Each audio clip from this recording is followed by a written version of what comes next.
ginagawa yung kapitan, mas mabuti pa, maghanda na tayo. Wala talagang magagawa yun. Hintayin natin si Kapitan sige. baka magawa na. Umaasa ba kayo na hindi dar... Uy! Victor! Gabi na, nandito pa rin kayo? Kunin gamit nyo, magsilayas na kayo! Victor, inaantay lang namin si kapitan eh. Kasi wala pa kaming malilipatan. Eh maghahanap daw siya ng barangay na malilipatan namin. Wala akong pakialam! Sige, mas na kayo!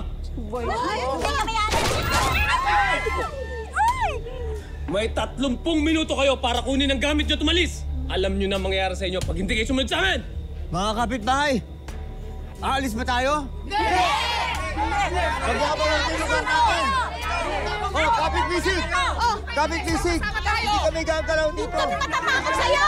Wala ka! Sinusubukan niyo ako! Diyos ang bahala sa amin, Victor! Hindi kami aalis hanggat wala kaming malilipatan. Ganon, ha? Buwagin yan!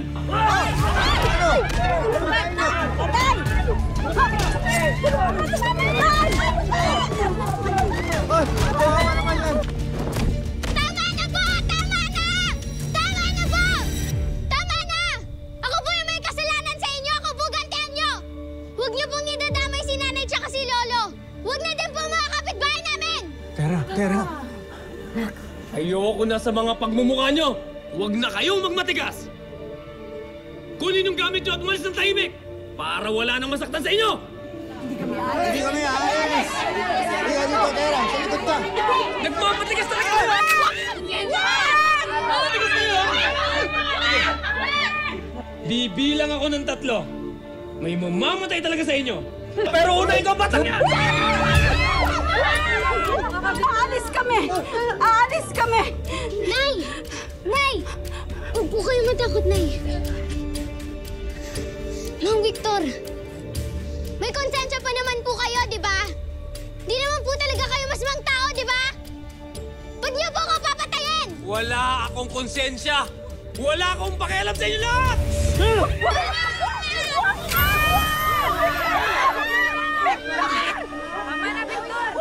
Aalis kami! Aalis kami! Aalis na kami!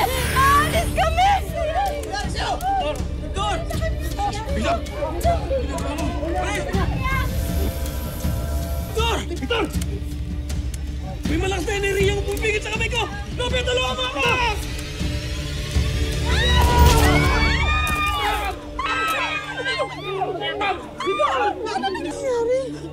Anong ginawa ni Victor?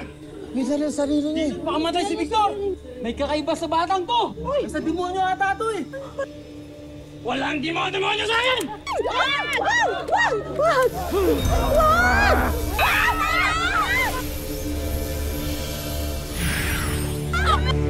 Lintik! Oy! Pare! Pare! Nangyari sa kanila! Tulungan niyo nga yata! Ano nangyari? Tulungan niyo ako! Tulungan niyo ako! May kanto nga! Tara! Sabat! Tara!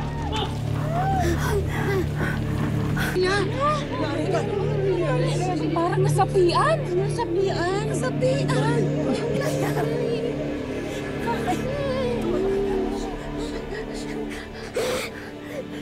Ano nangyari sa kanila? Uy! Bibigyan ko ng anak ko. Anong malay sa mga taong yan? Oo nga, hindi sa...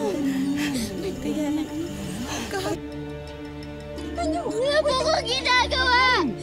Tama si Tera, wala siyang ginagawa. Tama. At tingin ko, may engkanto nga. Engkanto? Na pinoprotektahan tayo dito sa lugar na to. Tignan mo. Napalaya sila yung mga masasamang tao. Oo nga. Pinagtanggol tayo ng mga engkanto. Hindi na tayo mapapaalis dito.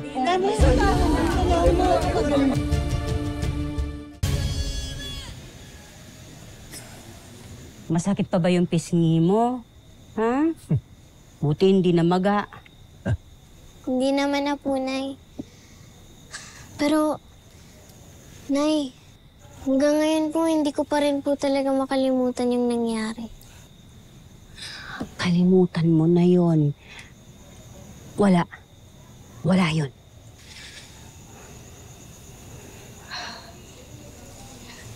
Pero, Nay, Lo, Huhulihin mo ba tayo ng mga pulis?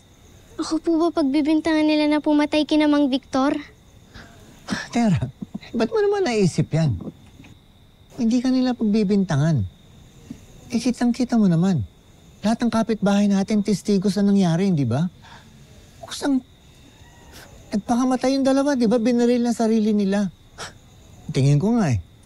Pinarusahan lang silang lahat sa lahat ng ginagawa lang masama dito sa lugar natin eh. Hindi ka nila sisisihin. Tay, yung totoo, hindi naman ako sa mga pulis takot eh. Kay Emil ako natatakot. At doon sa pistol gang. Ano pong pistol gang? Ano po yung pistol gang, Nay? Ay nako, Tera, halika, maupo ka. Bata ka pa pero siguro mabuti pang malaman mo na. Yung pistol gang na yan ang pangalan ng sindikato kung saan miyembro sila Mang Victor. At ang leader nila, si Mang Emil. Yung pistol gang na yan, sila ang lahat na may kagagawa ng mga kasamaan dito sa ating lugar. Mula sa mga pautang ng 5-6, yung mga illegal na jumper dyan sa ating mga kapitbahay. Sa kanila yan. Lahat ng mga komersyal na pwesto sa lugar natin ay hawak rin nila. Tulad ng palengke. Mas sila pa nga ang kumikita kaysa sa mga tindera dahil sa taas ng paupa nila. Kaya pinagkakapirahan talaga nila ang lahat ng mahihirap na gaya natin dito.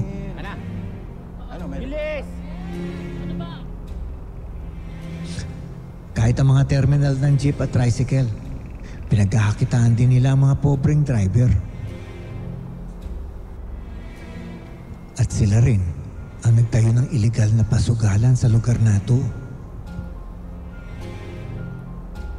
Nagpapasok din sila ng mga smuggled goods. Yun sa'yo. Ang sabi-sabi pa nga Alam mo na mangyayari sa inyo kapag kulang to, Ikaw, sila rin ang pasimuno kung bakit may mga pinagbabawal na gamot dito sa atin.